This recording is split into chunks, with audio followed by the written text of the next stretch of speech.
தந்தை மகன் தூய ஆவியாரின் பெயராலே ஆமேன். ஆண்டவர்களோடு இருப்பாராக, ஆன்மாவோடும் இருப்பாராக. தூய மார்க் எழுதிய பரிசுத்த நற்செய்தியிலிருந்து வாசகம். ஆண்டவரே மாட்சி உமக்கே. பிரிவு 16 இறைவார்த்தைகள் 15 முடிய. அக்காலத்தில் இயேசு 11 தோன்றி உலகெங்கும் சென்று படைப்பிற்கெல்லாம் நற்செய்தியை பறைசாற்றுங்கள். நம்பிக்கை கொண்டு திருமுழுக்கு பெறுவோர் மீட்பு பெறுவர், நம்பிக்கையற்றவரோ தண்டனை தீர்ப்பு பெறுவர். நம்பிக்கை கொண்டோர் பின்வரும் அருமடையாளங்களை செய்வர். அவர்கள் என் பெயரால் பேய்களை ஓட்டுவர், புதிய மொழிகளை பேசுவர், பாம்புகளை தம் கையால் பிடிப்பர், கொல்லும் நஞ்சை குடைத்தாலும் அது அவர்களுக்கு தீங்கிழைக்காது. அவர் உடனற்றோர் மீது கைகளை வைக்க அவர்கள் குணமடைவர் என்று கூறினார். இவ்வாறு அவர்களோடு பேசிய பின்பு ஆண்டவர் இயேசு விண்ணேற்றமடைந்து கடலின் வலப்புறம் அமர்ந்தார். அவர்கள் புறப்பட்டு சென்று எங்கும் நற்செய்தியை பறைசாற்றினர். ஆண்டவரும் உடனிருந்து செயல்பட்டு நிகழ்ந்த அருமடையாளங்களால் அவருடைய வார்த்தையை உறுதிப்படுத்தினார். இது வாழ்வு தரும் கிறிஸ்துவின் நற்செய்தி. கிறிஸ்துவே உமக்கு புகழ். இயேசுவில் பிரமாண சகோதர சகோதரிகளே, தாயாம் திருவையானது தூய பிரான்சிஸ் சவேரியார் மறை பணியாளரை இந்தியாவினுடைய பாதுகாவலர் என்று அழைக்கப்படக்கூடிய புனித பிரான்சிஸ் சவேரியுடைய விழாவை பெரு விழாவாக இன்று கொண்டாட நமக்கு இன்றைக்கு அழைப்பு கொடுக்கின்றது. ஆகவே நம்முடைய திரு அவையிலே நற்செய்தி அறிவிப்பது நம்மேல் சுமத்தப்பட்ட கடமை என்பதை தன் வாழ்நாளிலே உணர்ந்தவராக, ஒருவன் உலகமெல்லாம் தனதாக்கி கொண்டாலும் தன் ஆத்மாவை இழந்தால் என்ன பயன்? மத்தேயு நற்செய்தி 16 26 இறை வார்த்தை இயேசுவை தோற்றுவித்த புனித லோயலா இன்னாசியாருடைய வாழ்வை மாற்றியது, புடமிட்டது. இதே இறை வார்த்தையை தான் புனித லோயலா இன்னாசியார் புனித பிரான்சிஸ் சவேரியாரிடத்திலே பேசி, இந்த இறை வார்த்தை ஒவ்வொருவருக்கும் வாழ்வு எடுக்கக்கூடியது. நம்ம ஆத்மாவை நாம் பாதுகாக்க வேண்டும். ஆத்மாவை நாம் ஒவ்வொரு நாளும் ஆண்டவரிடத்தில் ஒப்புக் கொடுக்க வேண்டும். அனைத்து ஆத்மாக்களை நாம் மீட்க வேண்டும். அதற்கு இறை வார்த்தையை எல்லா இடங்களிலும் அறிவிக்க வேண்டும். அதைத்தான் நற்செய்தியை பார்க்கிறோம். ஆண்டவர் இயேசு சீடர்களுக்கு உலகெங்கும் சென்று படைப்பிற்கெல்லாம் நற்செய்தி அறிவிங்கள் என்று சொல்கிறார். அந்த நற்செய்தி அறிவிப்பதே தன் வாழ்வாக, தன்னுடைய எண்ணங்களால், தன்னுடைய செயல்களால், தன் வாழ்நாள் முழுமையாய் ஏறக்குறைய 46 ஆண்டுகள் இந்த உலகத்தில் வாழ்ந்திருக்கிறார். தூய பிரான்சிஸ் சவேரியார் 1506 ஸ்பெயின் தேசத்திலே செவேரியார் கோட்டையிலே அவர் பிறந்திருக்கின்றார். இவ்வாறாக தன்னுடைய வாழ்நாளிலே 42 வயதிலே அவர் இந்தியாவுக்கு வருகின்றார். கோவா அந்த மாநிலத்திற்கு மறைப்பணியாளராக விரும்பி வருகின்றார். அவரை அனுப்புகின்றார்கள் இயேசு சபையிலே. அங்கு 6 குருக்கள் அனைவரும் இணைந்து 16 நூற்றாண்டுகளில் இயேசுவை தோற்றுவிக்கிற பொழுது இவரும் ஒருவர், பிரான்சிஸ் சவேரியார். இவர் பல்வேறு இடங்களுக்கு இறை வார்த்தையை அறிவித்திருக்கிறார். இலங்கை, இந்தோனேசியா, ஜப்பான் போன்ற பல நாடுகளுக்கு. ஏறக்குறைய 42 வயதிலே அவர் இந்தியா வந்த பிறகு 10 ஆண்டுகள் ஏறக்குறைய அவர் தன்னுடைய வாழ்நாளிலே 1552 அவர் சீனாவுக்கு செல்கின்ற வழியிலே நோய்வாய்ப்பட்டு அவர் இறந்து விடுகின்றார். இவ்வாறாக 19 வயதிலே அவர் பிரான்சிலே இருக்கின்ற பாரிஸ் என்ற இடத்திலே சென்று பல்கலைக்கழகத்திலே படிக்க செல்கின்றார், பட்டம் பெறுகின்றார். அந்த பாரிஸ் அந்த பல்கலைக்கழகத்திலே மிக சிறந்த ஒரு இறை ஞானத்தோடு தன் வாழ்நாளிலே பெற்றவராக, இறை வல்லமையை பெற்றவராக, தன் வாழ்நாளிலே பெரிய ஒரு பேராசிரியராக அவர் நினைத்திருந்தால் இருந்திருக்கலாம். அந்த பிரான்ஸ் தேசத்திலேயே அவர் தன்னுடைய வாழ்வை கழித்திருக்கலாம்.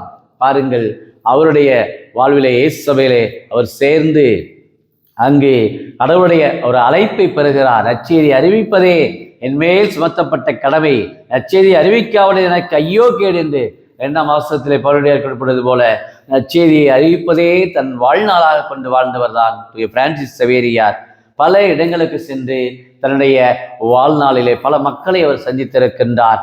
இயேசுவை உடைய அந்த அன்பை நாம் பார்க்கிற விவிலியத்திலே இறையன்பு, பிறரன்பு, பிறரன்பால் ஆட்கொள்ளப்பட்டவர் தான் இந்த பிரான்சிஸ் சவேரியார். அகுஸ்தினார் சொல்லுவார், உங்களுக்கு ஆக நான் ஒரு ஆயர், உங்களோடு நான் ஒரு கிறிஸ்தவன் என்று சொல்லுவார். அந்த அளவுக்கு கிறிஸ்துவை அறிந்தவராக எல்லா மக்களையுமே திருமுழுக்கு இந்த அருட்சாதனத்தால் நிரப்பியவராக இந்த இந்தியாவுடைய பல இடங்களிலே, கோட்டாறு என்று சொல்லக்கூடிய அந்த ஆலயத்தினுடைய அந்த பக்கத்திலும், மணப்பாடு, திருச்செந்தூர் என்று பல இடங்களிலே சவேரியார் பணியாற்றி இருக்கிறார். ஒரு முறை கோட்டாறு அந்த இடங்களிலே இருக்கின்ற அந்த அரசன், ஏதோ எதிரிகள் வருகின்றார்கள், அவர்களை வெல்ல வேண்டும், ஆகவே இந்த பிரான்சிஸ் சவேரியிடத்திலே எப்படியாவது அந்த படையை தடுத்து நிறுத்துங்கள் என்று சொல்கிற பொழுது அந்த போரை கூனன் போர் என்று சொல்லுவார்கள். அந்த போரை இவர் சிலுவையை ஏந்தி கொண்டு அந்த படை வீரர்கள் முன்பாக செல்கின்றார். அனைவருமே ஓடி சென்று விடுகின்றார்கள். அந்த அளவுக்கு அந்த அரசன் இவருடைய இந்த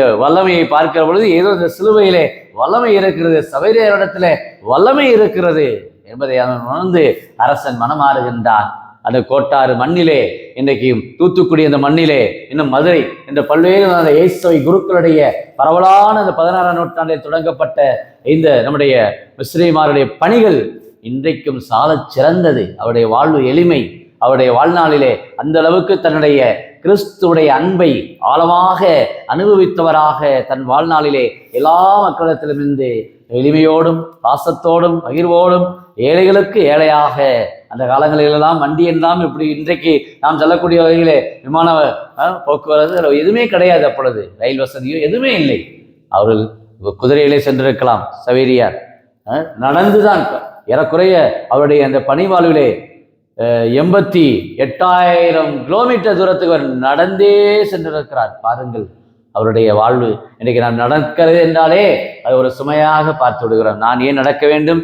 எங்கு பார்த்தாலும் வாகனம், எங்கு பார்த்தாலும் 2 சக்கர வாகனம், 4 சக்கர வாகனம். இந்த வாகனத்துல தான் இன்னைக்கு செல்ல ஆசைப்படுகிறோம். பாருங்கள் சவேரியார் கால்நடையாக நடந்து சென்று ஆண்டுடைய வார்த்தை அறிவித்தார். செல்லுகின்ற இடங்களிலெல்லாம் மணப்பாடு, இந்த தூத்துக்குடி கடலோர பகுதியிலெல்லாம் சென்றிருக்கிறார். கப்பலிலே சென்றிருக்கிறார். இவ்வாறாக பல மாதங்கள் அவர் பயணித்திருக்கின்றார். பாருங்கள் அவருடைய வாழ்வு.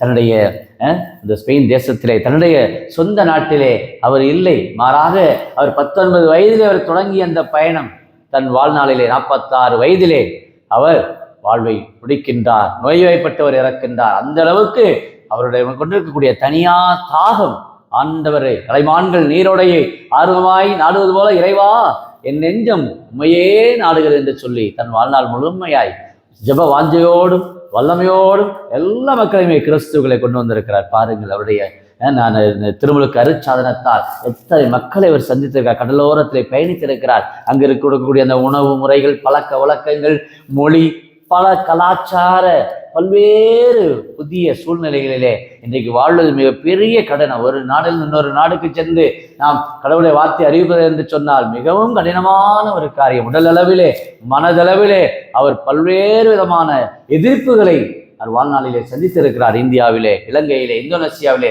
ஜப்பான் தேசத்திலே, அதுவும் சீனாவுக்கு அவர் செல்லுகிற வழியிலே அவர் தன் வாழ்நாளிலே நோயைப்பட்டு இறந்திருக்கிறார். அந்த அளவுக்கு நாடுகள் கடந்து தன்னுடைய 46 ஆண்டுகள் இந்த உலகத்தில் அவர் வாழ்ந்து ஒரு இளைஞராக சவேரியார் வளம் வந்திருக்கின்றார். அதான் பார்க்கிறோம். இன்றும் கோவாவிலே அவருடைய உடலானது இன்னும் அழியாமல் இருக்கிறது. எத்தனை மக்கள் இன்றைக்கு திருப்பயணமாக சென்று இன்றும் கோவாவிலே எல்லாம் சவேரியார் பார்த்து கொள்வார். இன்னும் அந்த கோவா மாநிலத்தில் பேசுகிற பொழுது எப்படி உங்களுக்கு இந்த நம்பிக்கை என்று கேட்கிற பொழுது எல்லாம் சவேரியார் பார்த்துக் கொள்வார் என்று ஒரு துணிச்சலோடு சொல்லக்கூடிய அளவுக்கு அவருடைய அந்த விசுவாசம், அவருடைய அந்த நம்பிக்கை ஒரு உலகமெல்லாம் தனதாக்கி கொண்டாலும் தன் ஆத்துமாவை இழந்தால் என்ன பயன்?